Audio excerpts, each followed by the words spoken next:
You're listening to another episode of the Just Go Bike podcast, powered by RAGBRAI. This is the award-winning podcast where we are all about the culture of cycling, just for the fun of it. Your hosts are Murph from the Murphology podcast and AP from ParrotTalk. With tales from all over the nation, come for the bikes, stay for the fun, and leave with a smile. And now here is Murph. Hey, that's me. And AP. Hey, that's me. Well, hey there, AP. Hey, Murph. Thanks for having me on as a guest again this week. That's right. Well, it is Parrot Talk because here I am. But once again, I brought Murph on to be my very special guest. Yeah. Because I just can't do it alone all the time, you know? Well, when we're both in Parrot Talk studios, like, why not? Let's just Exactly. record, and hopefully I can offer, a little fun and entertainment to your episode. Yeah, and definitely some insight and some wisdom, which you have accumulated over your many years of writing RAGBRAI, because this week we are talking about questions that people brought up for the RAGBRAI town halls that we have. Specifically, this is all about stuff that happened in the January town hall, but we just about had a February town hall, so we'll be recapping those at a different episode. So explain what town hall meeting means. A RAGBRAI town hall is a virtual meeting that we, the RAGBRAI staff, host, and we just sort of answer people's questions about writing RAGBRAI, whether they be a newbie or someone who just needs a refresher or any other reason that you might have a question about RAGBRAI. And we also give updates as to what the RAGBRAI staff has been working on lately, kind of updates on any news from the overnight towns and things like that. Just sort of like an open forum to sort of discuss RAGBRAI and make sure that we're staying in communication with the riders as we get closer to the ride. So we've had a January town hall. February 6th will be our February town hall, which will have probably passed by the time you listen to this episode. But we're going to have one every single month as we get closer to the ride, including July. So if you want to see when the upcoming town halls will be, you can either check the RAGBRAI blog.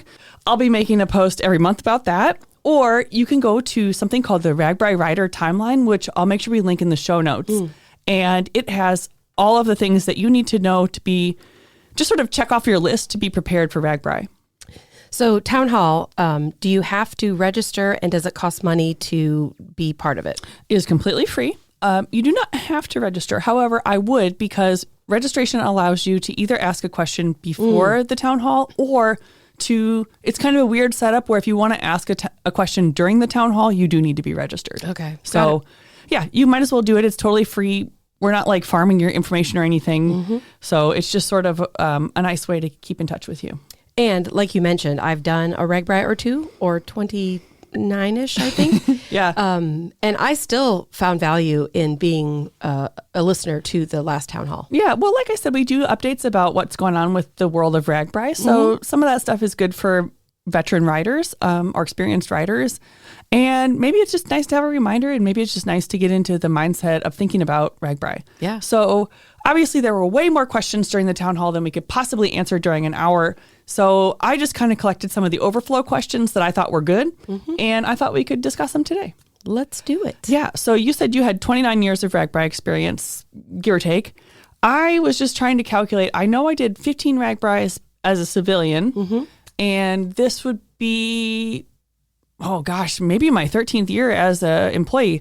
However, I missed my first pre-ride because I started in June. Oh. So I did 12 pre-rides. So I guess I'm up to 27. So I'm coming for you. Holy moly. Yeah. Well, I'm sorry, but I have not counted pre-rides. So, because, I think I'm the only person that gets to do RAGBRAI twice a year. Yeah. So on my bike. It's hard to compete with that. So anyway. Well, I'm sorry for yelling into the mic. And for those out there listening, the route's been announced, and I would assume within weeks, maybe days of this podcast going live, the training blog will be available. That's right. And is it with Coach Ertl again this year? Yeah, we're going to have Coach Ertl come on, and he's going to do our training plan where it will encompass basically, it's going to come out on Friday, February 7th. Okay. So whatever time it may be that you listen to this, that'll dictate whether or not you can find it on ragbrai.com. Yeah. But so he does a plan where it says basically how much mileage you should be riding per week. And then he follows up with a training blog every other week from therefore until the ride. But this year we're going to mix it up a little bit because we're also going to have my coworker Erin Oliphant, who's our customer service rep, come in and do some blogs in the middle of that, like on the Coach Ertle's off weeks, so to speak. So I'm not exactly sure how many she's going to do, but her expertise is in nutrition and she's a triathlete. So she has a unique perspective to bring. I certainly really, really value her insight on nutrition. It's something I know I could work on even as an experienced writer. So I can't wait to hear what her voice will add to the conversation. And we've done an episode with Erin that was really, really good. Yeah. And maybe I'll link it in our show notes. Yeah. It was sort of the instigation for asking her to come and be on the training blog because people really love that episode. Yeah. So, And Coach Ertle will be on again. Yeah. Probably sometime in March. So be looking for that. But yeah. Anyway, okay. So let's get back to these questions. Yeah. I mean, you really just can't have too much training. So that is true. Yeah. Or at least knowledge. All right. So, I'm just going to kind of go with a wild card for the first question. Let's just kind of get into it. What is one thing that you forgot to pack for RAGBRAI that you wish you did? And now you've been on many RAGBRAIs, so just pick one. In recent years, I would say my mini travel sound machine because sometimes earplugs do not cut it. So having a little sound machine, it's very tiny. It's like you can pre-charge it up so it's ready to go. That's definitely something. But as far as like the usual, my RAGBRAI kits and after riding outfits and toiletries and all that stuff, I don't want to say I'm a pro, but I mean, you made the video, so I'm pretty good. Like I think you said this in a previous episode that like if you do the same thing every year, you typically, you won't forget too much because you're doing the same thing that you've done for years. Yeah. In fact, I leave my RAGBRAI bag partially intact throughout the year. Yeah, I do too. There's some stuff that I don't use except for RAGBRAI, so I just keep it right in there. Yeah. I would say one tip that I would give to newer riders is to get a portable fan. You could also get ones that are rechargeable or battery operated. I think you can go on Amazon and they're like less than $10. They're plastic, they're lightweight. Yeah. And they are a lifesaver when it's 90 degrees in your tent at 10 p.m. Yeah. And whether or not they make you cooler, it doesn't matter. It's mental. It just makes you feel better. Okay, so how about you? What's one thing? Well, when I answered this question on the town hall, I said I brought a Sharpie. That'd be the one thing that I wish I would bring, I do bring some years. Okay. Because they just kind of comes up. Sometimes you need something to write with. But my main problem more often than not is that I bring too much stuff because you really only need exactly enough clothes to ride in, or maybe even fewer if you plan on doing laundry. And you can do laundry a variety of ways. We've talked about that before. Or I think I need a different outfit every night for the evening when that's not really the case. It's not, no. You maybe you want to change your shirt every night. I don't know. It depends on how long you wear it for, but your shorts can be reused. I mean, the whole point of being on RAGBRAI is to be in your bike clothes and biking. So that's what you really want to concentrate on packing. One year I brought a novel. I didn't even look at it. Wait, like an actual book? A book. Oh, geez. Yeah. Not only did I not crack it, I didn't even look at it in my suitcase. But if there are people who get in early and like to just chill out and read, maybe bring a tablet instead of an actual book. Think of how bulky that is. Get out of here with your knowledge. Oh, man. When I was a kid, I brought and read pretty much the entire Harry Potter series. Oh, my goodness. But I was just a little kid and you got to have stuff to entertain yourself and blah, blah, blah. Now I would not do that. So anyway, I mean, do RAGBRAI the way that suits you, but that's my recommendation. Okay. So, good. All right. That's a good question. So these are all just random because I just literally collected them from the chat. So we're bouncing around a little bit. Okay. Next question. Are the virtual town halls recorded so those of us who can't attend view it later? And I'm going to answer my own question. The answer is yes, because I download the recording immediately and post it to YouTube near immediately. Okay. Takes me a couple minutes, but... So RAGBRAI YouTube page? Yep. RAGBRAI has a YouTube page, and it's, I believe it's RAGBRAI_Iowa on YouTube. Okay. Okay. So let's see. The next one. So this question is a first-time writer coming from Phoenix. They say, I'll be honest, the humidity concerns me. Being in the desert, I'm used to heat, but not the humidity. Any tips on how to train and acclimate to the expected Iowa humidity? I have access to a sauna and steam rooms, LOL. Can they put their bike trainer in said sauna and steam room? I mean, maybe. Gosh, that's a tough question. Yeah, my first thought, and I don't know if it's correct. I mean, Coach Ertl would probably have answers for us. Would be to wear long sleeves when you're actually training outside because you're going to be at a place where maybe you would sweat more. Yeah, I think that's probably what I would say too, or maybe even go riding in the rain with a long sleeve. I do know from my time, I've biked in Phoenix several times, and the sweat and the dehydration creeps up on you because you don't realize you're sweating. Yeah. So I guess they will not have that challenge when they come to Iowa. They will know that they're sweating and losing all their They'll be well aware. Yeah. I think maybe just a couple extra rides in the heat as well, even though it's a dry heat, it's different. But sort of for me, being in the humidity and the heat and dealing with it is a lot mental. Mm-hmm. I mean, you drink enough water and you wear the appropriate clothing and you wear your sunscreen, but then you just sort of have to tell yourself that it's not going to kill you. You're going to be fine. Like, just mind over matter for me. One tip Coach Ertl has given in the past is to at least occasionally, whether it's once a week or once a month, to train and bike in the heat of the day. Because on real RAGBRAI, you don't have the option to, get 70 miles in before it gets really hot out. Yeah. So that might be an idea to do, especially in Phoenix, although 115 is probably not the best. Don't do things that are dangerous to your health. Yes, exactly. Yeah. But that might be something that would help you. Yeah, could be. All right. So now we're going to move on to more of a charters, camping, lodging, campground sort of vibe. There are tons of RAGBRAI charters. Is there an easy way to compare them, and do you have recommendations? I don't know if I would necessarily recommend one over another, except for Bicyclists of Iowa City, which is my former charter. Obviously, I think that's the best, but they're all really, really wonderful, or RAGBRAI wouldn't recommend them. And the only experience I have with a charter is with Pork Belly Ventures, because I did other rides with them, not RAGBRAI related. Yeah, like they held the Birds and the Bees bike ride. I don't think they do it anymore, but it was on the Wabash Trace. And so I got to see firsthand the way that their shower trailers worked and where you brush your teeth. And I don't drink coffee, but like their coffee in the morning and how they charge phones.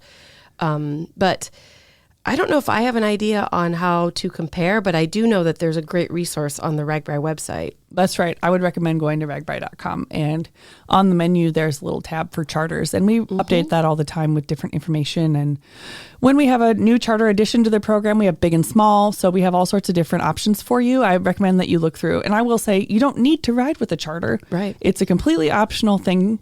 It is an extra fee because these are third-party companies that are providing something above and beyond to what RAGBRAI provides. So you can go ahead and look at them. You can think about it. There's no cost to look at the website. So I also have seen there's a Facebook page that is not run by RAGBRAI, and I believe it's just called RAGBRAI Newbies, or maybe RAGBRAI in the Date. Again, not run by RAGBRAI, so they're more of like fan pages. And I've seen where people will ask, who has a charter that they would recommend. You could read through those, but there's so many comments. Yeah. It gets confusing. So maybe if you're on one of those Facebook pages, you could ask something specific, like, I like to, camp in luxury. What are some ideas people might have, or charters? Or you might say, I just want something simple, but above being able to use the RAGBRAI semi-trucks, or I don't know. I guess my point is ask something specific to what you're curious about. Yeah. Yep. I would describe, like, I'm a lady riding by themselves who would like to link up with a family-friendly charter. I like to sleep in the quiet campground, something like that. Yeah. So I know another question in here is about how would you bring a CPAP machine on RAGBRAI? And I think the charters is the answer to that, or one of the answers to that. Obviously, you need power for a CPAP machine at night. So sometimes some of the charters can provide that, some won't, so you'll have to look through. Another option for that would be to have a driver in an RV, in your own RV. You could provide your own generator and power. And then a third option for having a CPAP on the ride would be if you arrange for a homestay within one of the communities, there are certain people who live in these towns who will open up their homes to RAGBRAI riders. And it's a whole wide variety of things that they'll have available, whether it be sleeping in their basement or in a guest room or outside, but with an access to a power plug. It's a pretty wide variety. And I know that Iowa Falls has opened their housing match already, but they're an outlier. The other ones will probably take another couple months to get that up off the ground. But as we get closer to the ride, each and every one of these towns will have a housing match program that if you're interested into that kind of thing, I would highly recommend it. And I think that they would all make a priority for medical concerns like a CPAP machine. When I first started riding, I was a little kid, so I rode with just my mom, and we did homestays, and it was a really wonderful way to get into RAGBRAI as a kid, because then I didn't have to, there was less worries, and it was more normal to sleep in a house. So it was a really cool way to do it with a kid. I'd recommend. So, okay. So next question, are there indoor structures at the overnight stops to stay in? Like a hall or a church, or is it all camping if you're not doing hotels? There's multiple ways to answer that question, but in general, RAGBRAI is considered a camping event. There are definitely people that will, riders who are registered, that will go out and scout out the route ahead of time now that they know the overnight towns, and they may go and, talk to the churches that are there, or talk to the library or the schools, and just hey, is there a chance you guys will open up? So none of those communities have to open up their businesses. So it's just kind of if you're lucky, a lot of times big teams will go ahead and do that.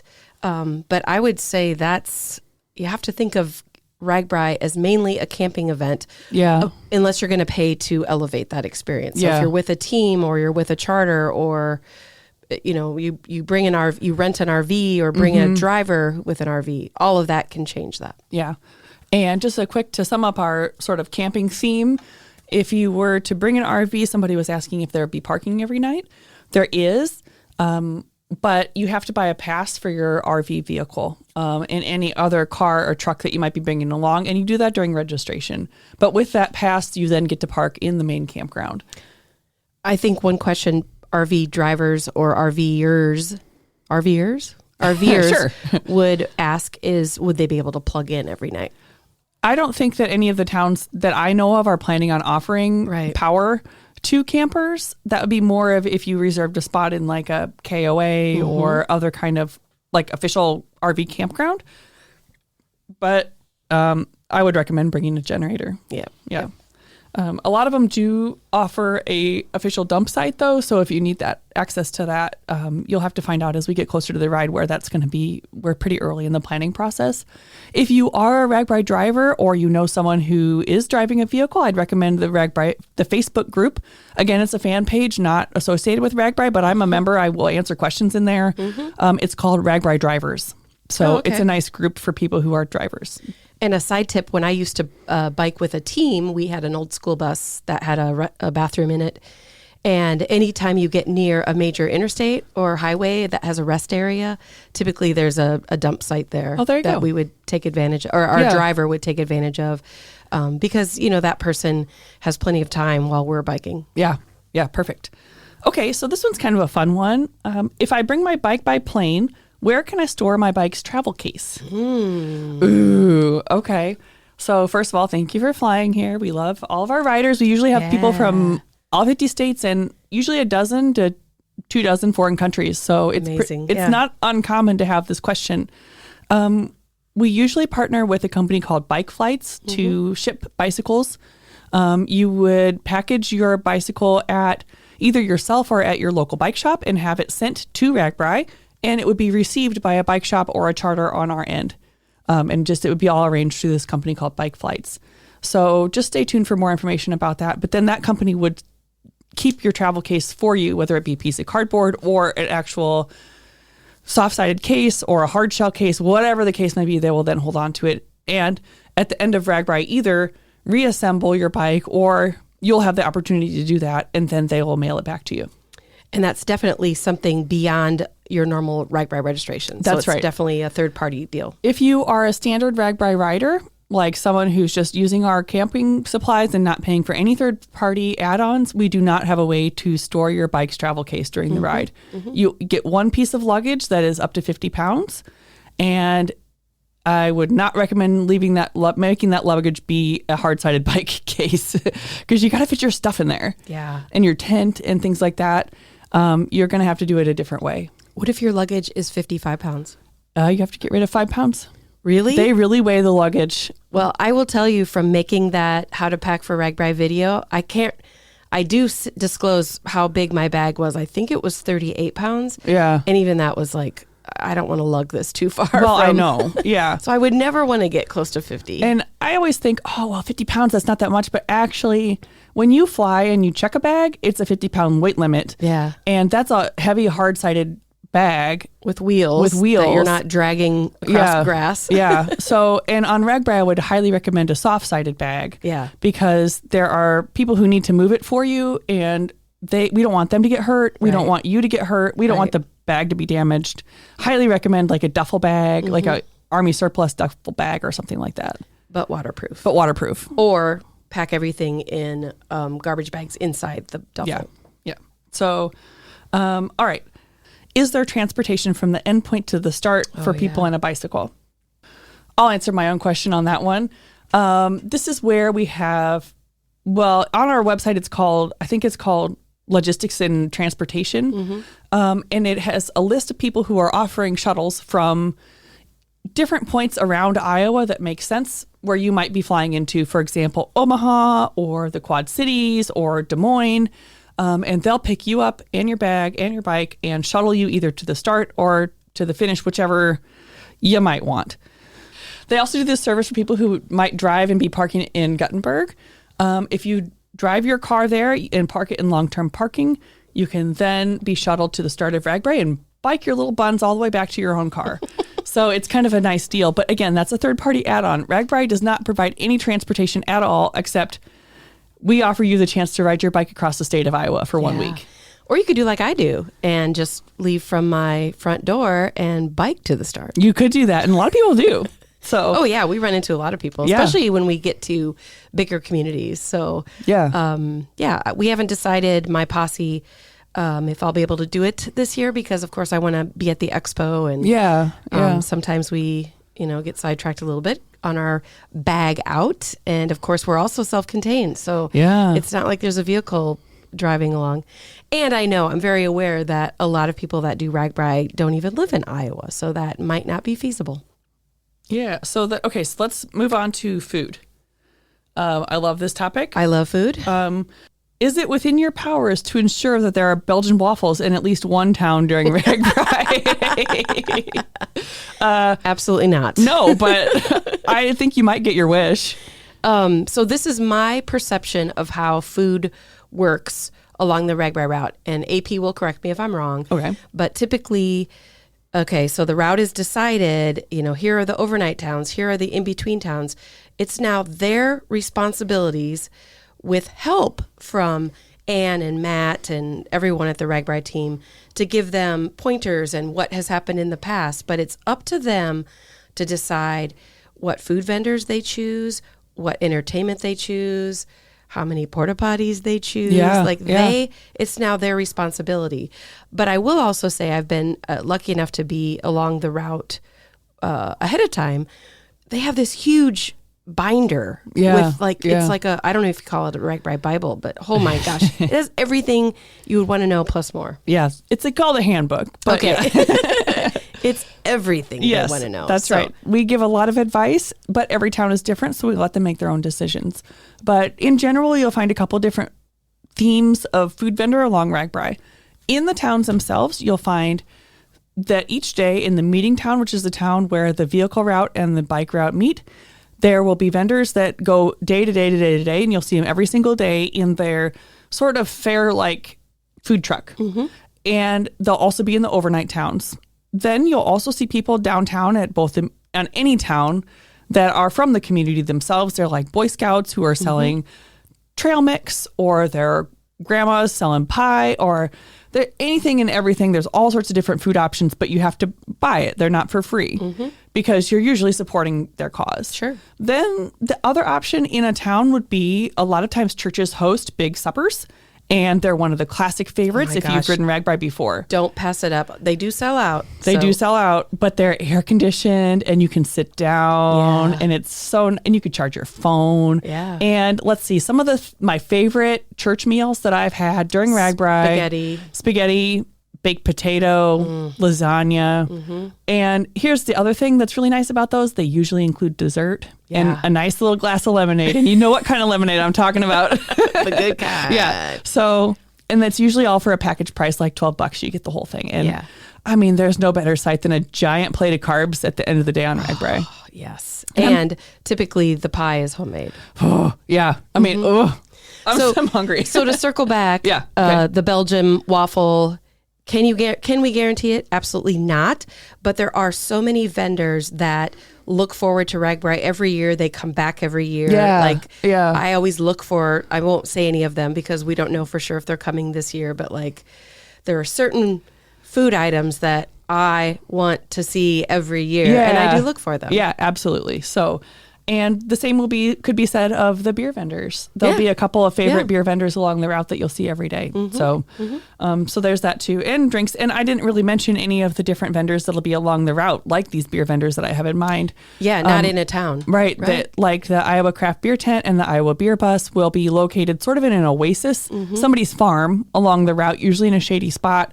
And you can pull off the route. It's directly on the route and take a break. And there'll be those type of vendors that serve food and drinks and water slides and you name it. It's part of the fun of RAGBRAI. So I'll just leave the rest of it as a surprise for you as new first time riders if you don't already know. But I will say you will not go hungry ever on RAGBRAI. Yeah. Make sure you bring some cash, but you'll not go hungry. And there are people that do hand out free food or free will donation food. It's just not necessarily the norm. Yeah. And not expected. No, because we're trying to support these communities and we're giving back to them. So, yeah. All right. So then let's see.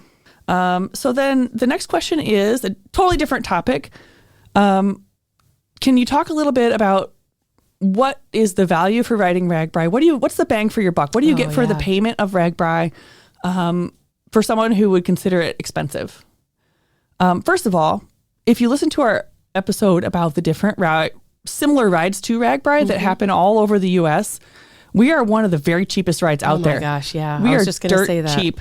Where else do you get a whole week's worth of entertainment for $200-ish bucks? So I ask you to rethink that if you think it's expensive. But other things that you do get for your money is, like we talked about, baggage transportation. We'll take your 50-pound bag from town to town to town all across the state. We'll also then have arranged for a campground for you to stay in, a nice shady spot with amenities like bathrooms and showers and things like that. We'll also have arranged for ambulance services along the route, specific dedicated ambulances just to RAGBRAI if the worst should happen. If that does happen to you, we will also transport your bike and keep it safe if you unfortunately have to be in the hospital or if you have to do repairs to your body. We'll keep track of your bike and keep it safe for you until you come back. The other thing that is the most important is RAGBRAI creates a route for you to follow. Yes, yeah. One of the things when I've had people ask me like, why do I need to register? I can just go. I'm like, they might say, I don't use the baggage truck. I'm with a team. And my comment is always, but are you using the route? Yeah. And they're like, well, of course, well, then you're actually using RAGBRAI services. Yeah. Because while these roads are open and you could ride them any day, would you ride them in exact order? Would you ride them with all these towns and amenities and preparedness and this preparedness? And to have, go through and see a festival. Yeah. Eight times a day, every day. Yeah. So the other thing that we do with your money is that we give back. We have a giant amount of give backs throughout the year. Last year, it totaled over $1 million. Wow. We gave over $500,000 back to the overnight towns and then a large amount of money back to the meeting and pass-through towns. as well as the counties themselves because they're doing maintenance to the roads. We give back to the ambulance service, the Department of Transportation, the Iowa State Patrol. We have a whole laundry list of people that we give money back to and support with the help of your registration fee. So that's just a few things that we do with your registration fee. What about the wonderful staff? You support people like me and Murph who work for RAGBRAI and plan this ride year round. Yeah, year round. Yeah. So if you could throw a couple extra bucks on your registration, that would be really great. Just kidding. Just kidding. All right. We're going to end this Parrot Talk with just a couple really basic newbie questions because this was the first town hall. So we had a couple questions come up that are clearly asked by a first-time rider. So the first one is, during the daily rides, are there water breaks available or do I need to plan them? And how many miles apart are these stops? Ooh. Yeah. So this is obviously a really important question. And I'll answer it by saying that we will be providing water. Each town has a water stop available. It varies a little bit where that water is in the town, but it's usually like if you imagine a PVC pipe held up on legs with little holes cut in it, and there's water just sort of fountaining out onto the street. And it's usually plugged into a fire hydrant. Yeah. So then you could, 20 people can be filling up their water bottles at one time. So it's pretty easy to spot, but you do have to kind of have your eyes up. And you need to be looking around as you enter a town, but every single town will have one. And sometimes it's literally as you're leaving town. So you may be kind of in a panic mode of I haven't gotten any water yet. Yeah. If you can't find it, you can always buy a bottle of water. Absolutely. Yeah. And Gatorade and any kind of energy drink or electrolyte drink that you might want. So I think as far as how many miles apart, Matt Phippen, our ride director, is pretty passionate about this topic in that he tries really hard to make sure that the communities are an average of around 10 or 11 miles apart. Yeah. With that said, when you're on the route, sometimes you'll come across, the little girl with a lemonade stand or the Boy Scouts selling bottled water in the middle of the route. Yeah. So AP and I have a different thought process on drinking water throughout the day. I wish I would drink more water, but I've never on RAGBRAI literally ran out of water. I know, and I pester you continually about it.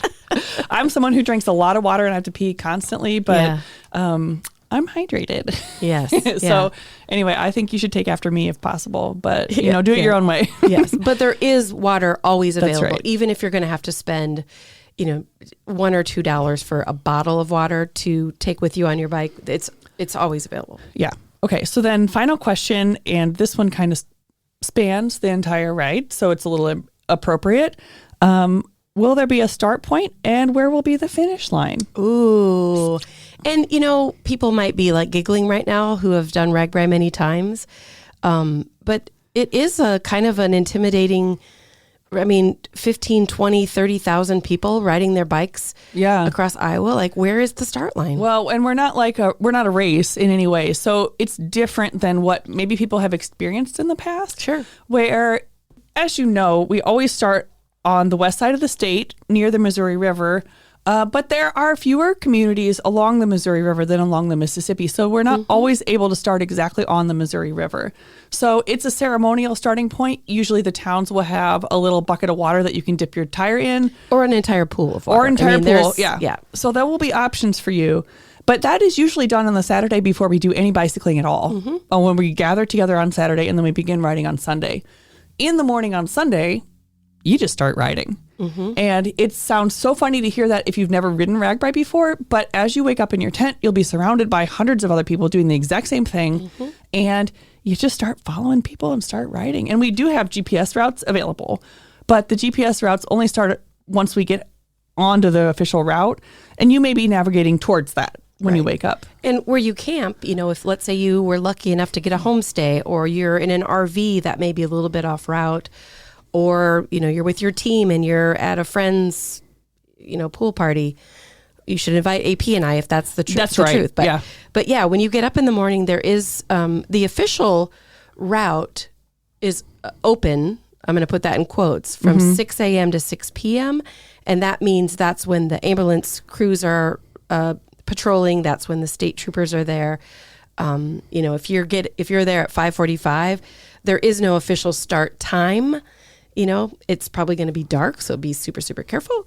But your job after you pack up your tent or whatever you're packing up is to find where all the other bikers are. And keep in mind, if there's 20,000 people, you're going to find them. I think you're going to be able to find them.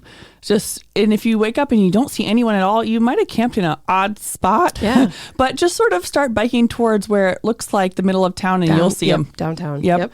One thing I didn't say when we talked about the benefits of being registered for RAGBRAI is that you do get to receive SAG service as a part of your wristband benefits.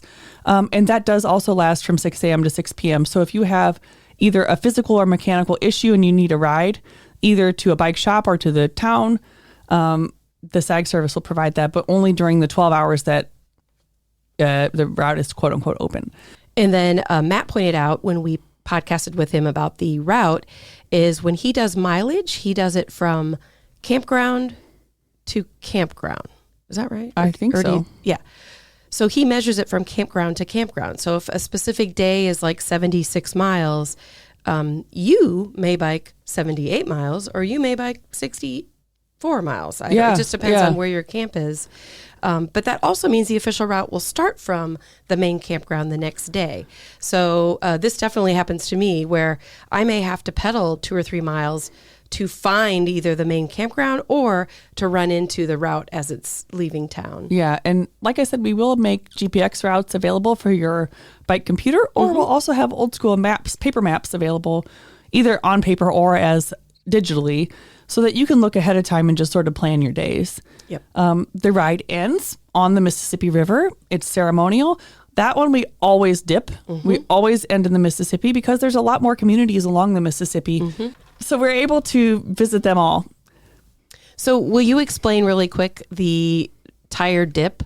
Because I think you dip one side of your bike at the beginning of the ride and one side at the end, or how does that work? Yeah, it's a ceremony that goes all the way back to the very origins of RAGBRAI, in which the two founders of RAGBRAI, John Karras and Donald Call, just sort of did it as a ceremonial bookend to the ride where you start in one river, you end in the other river. That's the borders of Iowa.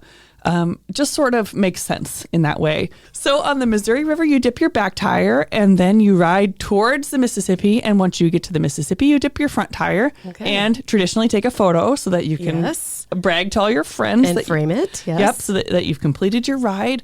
And then from there, RAGBRAI is over and everyone gets really sad, but also goes and eats a huge lunch and takes the longest nap of their life and gets ready to do it all over again the next year. Yep. And for example, this year, RAGBRAI LII, we are not starting actually on the Missouri River. And from years past, it may not be a safe route to get to the river because of where towns are located versus where the river. I know a couple of years ago, getting to the river was almost impossible because it was all private owned land. Yeah. So that's why the community will bring the river to us. Yes. Meaning they may have like one year, I don't remember what town it was, but they had like a little lazy river that they had created. Yeah. And then you could either ride through it or dip your tire. And so if you're all about the ceremony of RAGBRAI and dipping, it can be done. If you choose to go find the river and bike there, you will not be, that's not an official part of RAGBRAI. Yeah, we don't want any part of that. We only encourage people to ride on the official RAGBRAI route. Yes, so yes. that's not something we even need to worry about because the towns they know that people want to complete the tradition and they will cater to that. Yeah. And it's fun. I mean, it's fun to like have a little kiddie pool full of dirty, muddy water and you're like, I have to put my tire in there. So, this has been great. I love all these questions. And I know that you're doing several more town halls, so you'll have more. We should do this again. Yeah, more to come. And I can't wait to hear what everyone else has to ask about RAGBRAI because, you think you've heard it all. And then somebody asks you if there's going to be waffles on the ride. And I love waffles. I do I don't too. think I've ever had a waffle on the ride. Pancakes, yes. Waffles, I don't think I should make sourdough waffles. You should. All right. Hey, before we end, will you tell listeners again how they can be part of the Just Go Bike newsletter? Absolutely. You can head to facebook.com/justgobike. And I have pinned to the top of our feed a little post that has a link to join the newsletter. So you can find that. And pretty soon, sneak peek, we're going to have a new website for RAGBRAI.com, and there will be a Just Go Bike page on that website where we'll have a link to our newsletter as well. Somebody emailed us and literally said, I wish so bad that you had a website. Her wish has come true. Wish is going to come true. So you'll be able to find it there as well within probably a week. Okay. So that'll be there for you. I also want to encourage you to go to shop.ragbrai.com and check out the official Just Go Bike t-shirt that we have. Order it. It's available for pre-order, and then you can be twins with us. So, well, thanks for letting me be on the ParrotTalk. Yeah, thanks for joining me. Till next time. Squawk. Well, listeners, that is it for today. We want to thank you for tuning in to listen to the Just Go Bike podcast. If you would like to contact Murph and AP with a comment about the podcast, or maybe even you have a topic in mind, you can reach us at justgobikepodcast@gmail.com. Please follow us on Instagram and Facebook and watch our intros on YouTube. And don't forget to rate, review, and subscribe to this podcast, especially if you're a fan. That is going to do it for this week. Until next time, Just Go Bike!